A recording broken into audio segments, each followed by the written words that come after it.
priority natin ang pagtatrabaho, nakakalimutan natin. At dahil dito, hindi tayo nakakasunod sa kalooban ng Panginoon.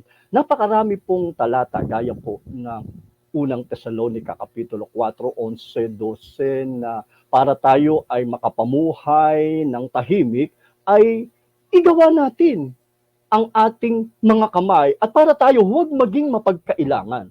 Sa ikalawang Tesalonica, Kapitulo 3, sa talatang 10, bawal po ang tamad. Bawal yung ayaw magtrabaho. Kaya, utos po na magtrabaho. Kaya lang, sa kabila ng pagtatrabaho, ay dapat, ang priority pa rin natin ay ang iglesia. Lalo na po paglingko, ang pagsamba, at ang pagsunod sa kanyang kalooban. Dapat po, kaalinsabay nito, tayo po ay nagtatrabaho. At utos po, maging sa maraming talata ng kawikaan na dapat po tayo ay maging masikap, maging masipag sa ating pong pagtatrabaho.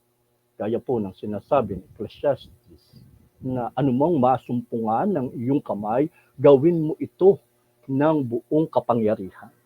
Kaya tayo ay binigyan ng Panginoon ng negosyo, trabaho, ay sipagan natin. Maging masikap tayo sa pagtatrabaho yan. Iingatan lamang po natin na maging priority natin yan.